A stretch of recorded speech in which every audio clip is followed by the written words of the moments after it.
Pat Jenkins Sports Talk Radio coming to you today from 1 to 2 p.m. here on KDSJ 479. And got a real good show for you today. We're going to come up with some topics. We want our listeners and viewers over the next two segments, our 105 and 115 segment, to come up with next year's roster, the starting five for next season. If Isaiah Joe and Mason Jones do decide to come back, what will be your starting five for Eric Musselman in year two of his Arkansas Razorback basketball team? And secondly, how many games are you giving this Arkansas football team in the first year under Coach Sam Pittman? Those will be our two questions of the day. And then at 1:30, we're going to go with some more Hawkeye. We're going to bring in Charlie Sims Jr. of Detroit Cass Tech, big-time offensive line prospect for Coach Brad Davis, Coach Pittman, and that offensive staff. We're going to talk to Charlie and see where Arkansas sits. And a lot of schools are after this big fella. We'll find out all of what Big Sims has to say here shortly. But I want to go over to my producer, Demetrius Johnson. Man, just trying to continue on with our sports world. But, the questions I felt like were really good is the roster next year. If Isaiah Mason come back, how good could this team be? I saw a way too early poll. I can't remember what publication it was out of, but they ranked Arkansas going into next year number 22. How good could this team be if those two guys decide to return? I think they can at least be a Sweet 16, honestly. I know that's kind of early projection, but I just think when you look at the offensive threat between Mason Jones and Isaiah Joe surely coming back, I think it has the ability to be something special. And then you add guys like KK Robinson coming here and other young players that really add not only offensive presence but defensive presence and length, because that's another thing that Arkansas is going to kind of catch up with. That gap difference is just the size and availability that we have on the defensive end of the ball. Derek Conaway has a real good question. He says, too early for starting five with an unknown roster, 4-6 wins with the football team. It's not an unknown roster. I anticipate the basketball roster to be what it was with the additions of J.D. Notae, Connor Vanover, Moses Moody, Devontae Davis, KK Robinson, and Jalen Williams. I expect those six guys to be added, but I really anticipate the majority of this basketball team to come back. I think, these guys will have 3 years playing together if they all decide to come back for their third year, which is a big-time chemistry. I mean, I think this team is going to be better than what people anticipate. A lot's to be said for what these guys and how these guys have grown on the basketball court. And I thought, before the SEC tournament was canceled out, I thought this team was about to start playing some of its best basketball. So I'm real excited about the roster. It's going to be hard, Demetrius, to get playing time. I mean, it really is going to get hard. I think J.D. Notae, and I've said it on this show before, will be the biggest addition to this basketball team, because that's the true point guard that this team has long needed for several years. Oh, absolutely. I think that was something we talked about just earlier this season when we were speaking on some of the additions when he was getting those guys to commit to Arkansas, what the potential of the team could be. And I think you just see it, just the athleticism when you look at guys like Josh Williams, almost a 7-footer that can really shoot the ball. You look at Connor Vancouver, guys, 7-footer, shoot the ball. Just a different athleticism, a different ability of length and just size. So I think when you add that in with the type of coaching staff that we have and the the knowledge that we have over there in those offices. You combine that with the type of work ethic and the potential, especially guys like Mason Jones, that I think is going to really make these guys hungry that they didn't get that full season to actually finish that bid to compete to be in the tournament. So I think that's going to fuel a lot of guys to really go harder and really finish their resume knowing that this is going to potentially be their last year before declaring for the NBA. With the COVID-19 virus, putting a lot of the spring and summer sports on hold, Demetrius, my question would be, and it was a good question from Derek Conaway, hopefully we will have a football season this year. Really good question. I think Arkansas, that's still something that Hunter Yurachek and the powers that be at Arkansas, as well as multiple athletic directors and administrators throughout the SEC, are still going to monitor. But if they do have a good football season, is 5 wins legitimate for this football team? I think it is. I believe we spoke on this earlier this kind of year, and I believe I said it was going to be up to that Notre Dame game. I think that game has so much momentum and kind of. Man, that Notre Dame game. I don't know. To me, it just a lot depends on that game. What is that, like the second or third game? I can't really. Second game, September the 12th. Because I want to say like 2 games later we play A&M or something like that. But I just think that's the key game. I think if we can come away with a dub, I don't even say it doesn't necessarily have to be a W in the win column. But I think from a program standpoint and a players realizing what their role is within the system and guys getting that confidence that this is a new era with Sam Pittman, and it's just going to be different from that Chad Morris era. And then you add guys like Kendall Browse coming in to aid the offense. So I think it could be something special. I do too, and I think and people have asked me this a couple of days ago with spring football being canceled. How does that help or hurt this football team? I really think in a sense, it's going to hurt because the kids aren't real familiar with the scheme and have time to go over their playbooks in the offseason leading into fall camp. But also at the same time, it still is going to let these young men get into your playbook and study. And I think, what you're doing away from the facility, your training workout, how you prepare leading up to fall camp will be, a big teller of how this football team is going to go. I don't think it's going to hurt too much. I think this, with the stop and play, I think it kind of helps Arkansas and Coach Pittman and that staff gather themselves even more, probably go over even more film to study their personnel and really have a really good plan as to how they're going to attack offensively and defensively for this upcoming year. So I'm of the belief, I'm of the wait and see approach. Demetrius, where are you at with? How does that hurt when spring ball gets canceled? Not only for Arkansas, I know Alabama, just everybody. Well, I just think the philosophy really doesn't get established. You really use spring ball as the time to kind of show players this is going to be the way we conduct ourselves coming into the summer. They have the expectation.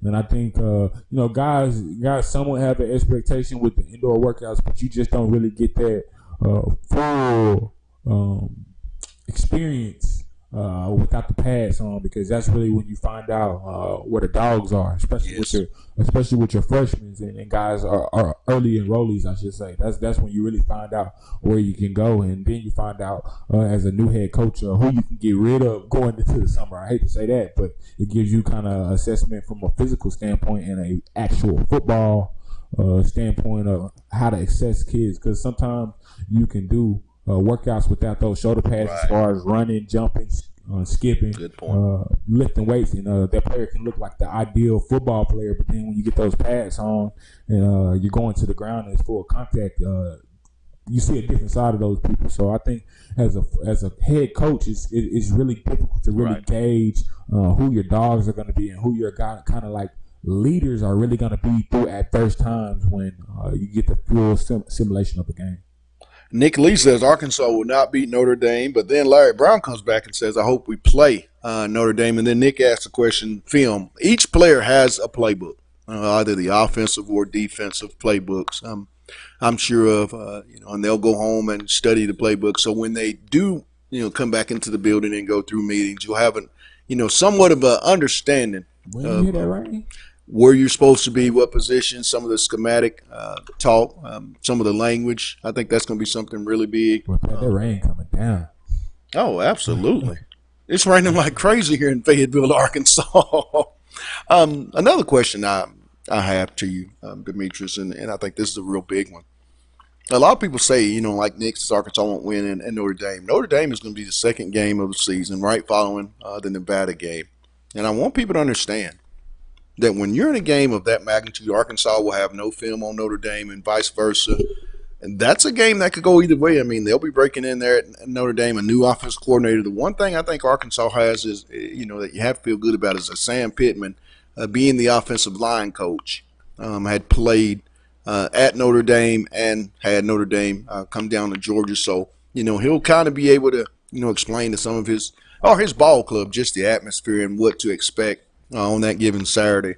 But, I really think, Demetrius, I think these freshmen, and they always say you improve from your freshman to sophomore year is the biggest one. I think that's what you're going to see in some of these guys. I saw over social media Ricky Stromberg is now up to 300 pounds, which I think that's big time for that young man. I think he's going to be an all SEC lineman at some point during his career.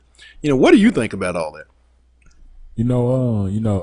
To me, it's really going to show how connected your team is.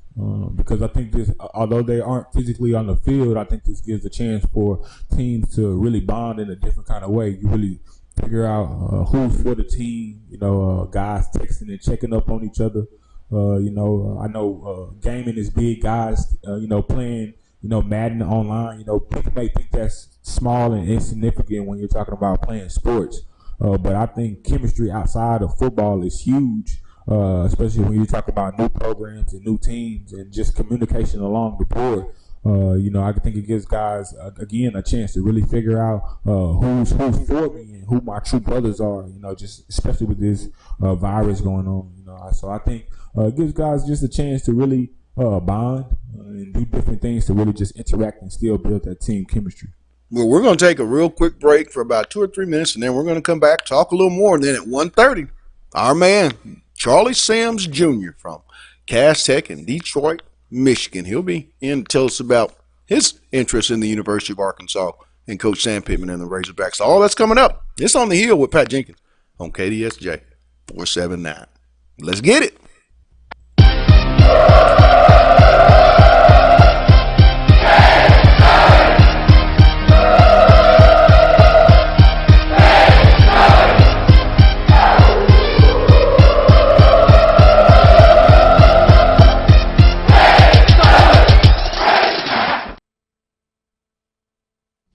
I guess for both of y'all, just coming off that Georgia loss, because everyone, is kind of talking like NCAA tournament suddenly become a long shot. Just kind of what are your, approach going into this next game, and especially both being for your last one here. Just one game at a time. That was a tough loss at UGA, but it's another opportunity to, to win at home. LSU is a pretty good team. They're a great team. You just gotta, get back to basics and come out with a win. Adrio, yesterday you tweeted that you were sitting around doing a lot of thinking. So what exactly was running through your mind?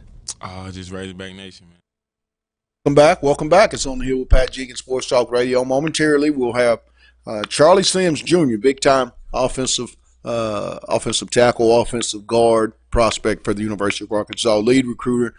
Brad Davis has high interest in this young man, and when you talk to Charlie, I think you'll understand the reason why there's such high interest in this football player. I think he's even a better person, I believe, off the field than what I know he is on the field. But back over to my buddy Demetrius.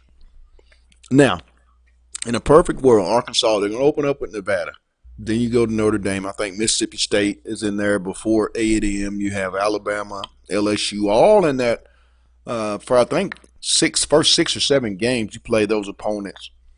How difficult is that going to be? And if Arkansas somehow can navigate through there with a decent record, I mean, man, I just don't know how they don't get 5 wins. A lot of people that watch our show 4 to 6, but I think 5 is doable. this team could, if things break their way, get to 6 wins. That's going to be a stretch in my opinion. I'm going to give them 5 in year one, and then I look for progression every year afterwards.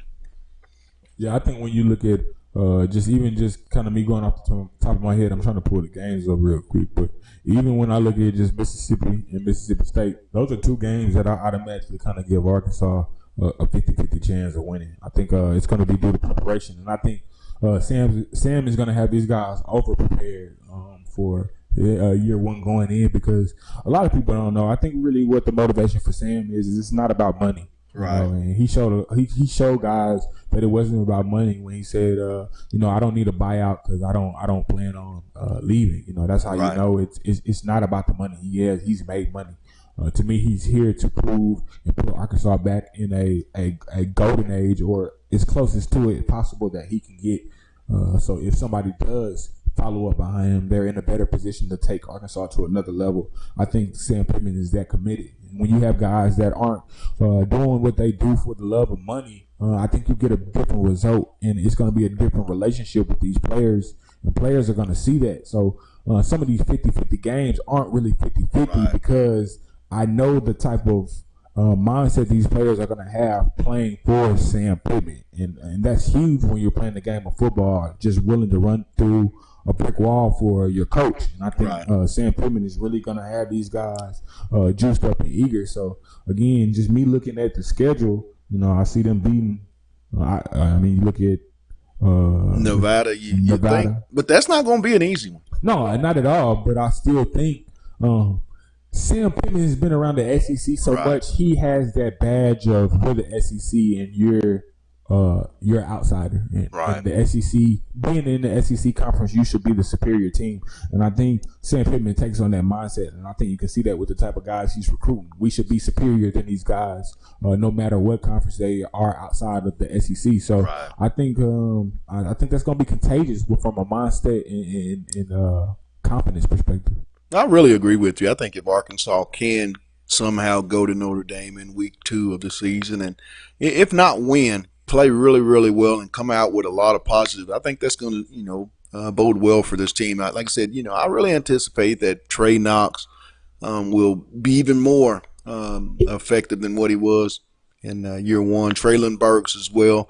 How Traylon Burks went a whole season, and did not have a touchdown, Demetrius, that still blows my mind. I mean, this is a guy uber talented and had multiple matchups where he could have taken advantage of the defense, or that other offensive staff could have taken advantage, and it just never did. But it just, for him to go a year and not have a touchdown was something that I know is going to change in a big way. I really think the biggest addition when I look at this football team next year, I think the biggest improvement will be on the lines of scrimmage. I think we'll see the impact of Coach Davis and Sam Pittman on the offensive line, because if you look at it, Demetrius, when I break it down, there's one offensive lineman that you can pencil in as a starter, with that being Ricky Stromborg.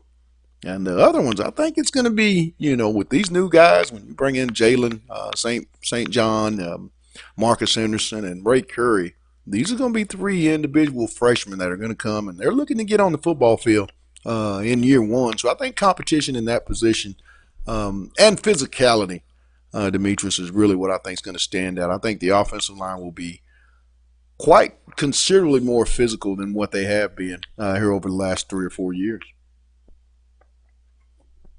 Oh, I mean, Ricky Stromborg, 300 pounds. This guy played at 275 last year. yeah, I think he's just going to be who am I thinking of? What was the guy's name? Travis Swanson. That was Right. the one that went to the Lions. Yes. Speaking of Detroit, we got somebody from Detroit coming up too. Good segue into that too. Yeah. I like how you did that. So to me, Ricky reminds me, not from a physical standpoint of Travis Swanson, but I feel like what Travis Swanson was to Bielema, as far as Right. like that guy on the offensive line that took full responsibility Right. of this is my, regardless of what grade or what my classification is year wise, this is my offensive line. I'm here. Hey, guys, lean on me. And you know who your leader is, and I think Rick is gonna really take hold of that. And I think just for some of the behind the scenes footage that the Razorback Nation or the Razorback football program released, you kind of see the relationship with Right. Sam Pittman and Ricky Stromberg. I think there's a clip where Ricky's on a bike or he's stretching or something, and Sam Pittman walks up to him and passes him on the back and like, hey man, if you keep working like this, you had a chance to be Right. you do something great. And I think things like that are signs of guys really stepping up to the plate and really accepting the role and responsibility that the new head coach is putting on them. Well, I know a guy that's stepping up to the responsibility to get that offensive line to a level that the University of Arkansas fan base can be respectful. That's Brad Davison. We're going to talk to one of his major prospects here on our Hall Guy segment, Charlie Sims Jr. from Detroit Cass Tech High School in Detroit, Michigan. The big fella's up next. It's On the Hill with Pat Jenkins on KDSJ 479. Let's get it.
Welcome back to On the Hill with Pat Jenkins Sports Talk Radio. Real quick, momentarily, we're trying to reach Charlie Sims Jr. In the process. With very bad weather, so we're having a lot of tech issues.